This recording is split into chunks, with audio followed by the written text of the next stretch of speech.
Aristotle asked the question, what motivates human beings? And he went through all the answers that we came up with just a minute ago. And he said, you know what, deep down, what's below all this? What's beneath it all? What's the foundation? Aristotle said, everyone seeks happiness. If we can understand what that means, we will have the hot button in human nature. We will have the leverage point. Remember Archimedes, give me a lever long enough and a place to stand and I can move the world. We will have the leverage point for helping people to be their best and to do their best sustainably. We will have the hot connection of personal commitment. If we can understand that everybody who shows up for work every day, from the moment they get up in the morning until the moment they fall asleep at night, people are seeking happiness. Well, Aristotle, if this is going to help us, we've got to figure out what happiness is. You know what? Every great philosopher has asked that question. What is happiness? Of all the thousands of philosophers who've asked the question, there have only been 3 answers they've given in all of human history. Number 1, happiness is the same thing as pleasure. All the years I taught full-time at Notre Dame, 96% of the student body was Catholic. They came from these Catholic religious homes. They came to campus. This was the view of happiness they brought with them. You want to be happy? Avoid pain, seek pleasure. That's the whole formula. You know what Aristotle said about this view of happiness? He said, this is a view fit for grazing cattle, but not for human beings. Well, Aristotle, what's wrong with this view of happiness? What's wrong with pleasure? Oh, absolutely nothing. Nothing wrong with pleasure at all. It's just not the whole of happiness. It's a part of happiness. I mean, isn't it a good thing that this is not the comprehensive definition of happiness? I mean, does this, what you see here, does this characterize your entire workday? I mean, is there one big wave of pleasure washing over you? You know, we'd all be in trouble if this was the whole of happiness, wouldn't we? Now, don't get me wrong. The more pleasure you can take in your work, the better you'll do it, sustainably. Pleasure is an important part of the happy life. It's just not the whole thing. And that's an important realization.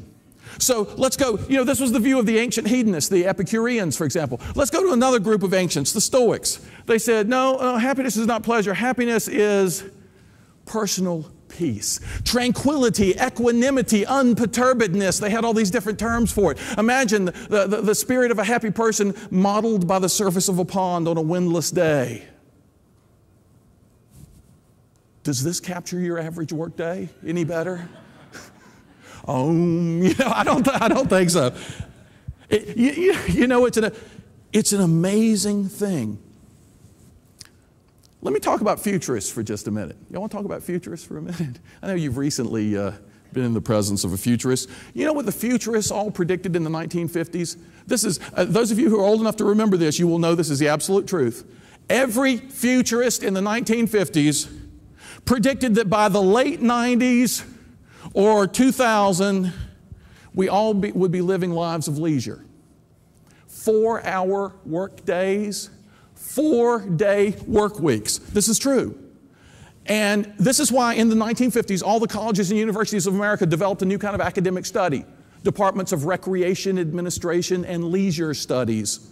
Not just so their football players could have something to major in. I mean, so the rest of us would have some help figuring out what to do with all our spare time that we'd have on our hands. Now, let me ask you something. How accurate were the futurists? Has it gone in that direction? Isn't it the opposite? Hasn't life gone into fast forward? Isn't it utterly incredible how life has speeded up? I talk to people all the time with 18-hour work days and 7-day work weeks. It's incredible, the pressure. Well, look at telecommunications as an example. I remember when the first car phones came into being. And I remember seeing people, business people, in shopping mall parking lots sitting in their cars, afraid to miss a call they were expecting. Do you remember seeing this? They're sitting in the car, sort of staring at the cell phone. And then when phones became portable, people would carry their phones with them everywhere they went. I have a doctor friend who's a cheapskate who still has the first portable cell phone, just like a walkie-talkie from World War II, you know, he carries around. It's unbelievable. And then they got smaller and smaller and smaller, and my kids now have these tiny cell phones. And let me ask y'all, a journalist friend of mine claims, and y'all will know may know the truth about this, he claims that there is now a research program underway to develop a cell phone that you will have implanted in your head The receiver will be a cochlear implant. The transmitter will be a tooth cap. Can you imagine this? Doctor, there's a ringing in my ears. Well, answer it, you fool, you know. And then what are we going to see? The intracranial answering machine? Sorry, there's nobody home. Yeah, obviously, if you've done something like this. I mean, speeding up and speeding up and speeding up and always staying connected and always doing something. And stress has become epidemic in America. The technology that is supposed to free us has too often ended up enslaving us. You know why?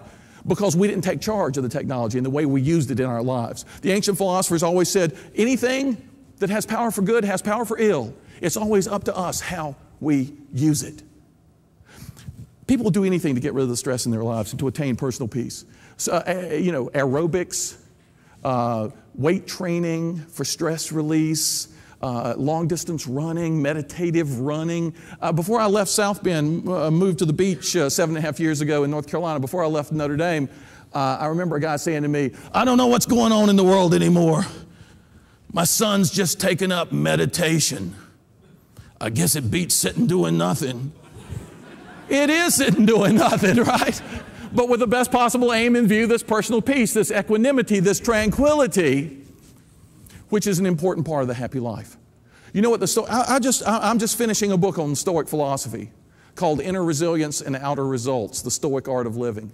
The Stoics really had a powerful perspective. In difficult, demanding times, in a challenging environment, how do you keep your head when everybody else is losing theirs? The Stoics said, you know what? We get too excited about the good things and too depressed about the bad things. They said almost nothing in this life is as good as it seems or as bad as it seems, so we should all just calm down. Pretty decent advice, isn't it? Now, it's an important part of the happy life to have inner shock absorbers, to have this core of inner peace. But it's not the whole of happiness. Mary Ann Evans, very wise woman who wrote under the pen name George Eliot, said 100 years ago, don't tell me that happiness is tranquility. Human beings need action. If we don't have it, we'll go find it.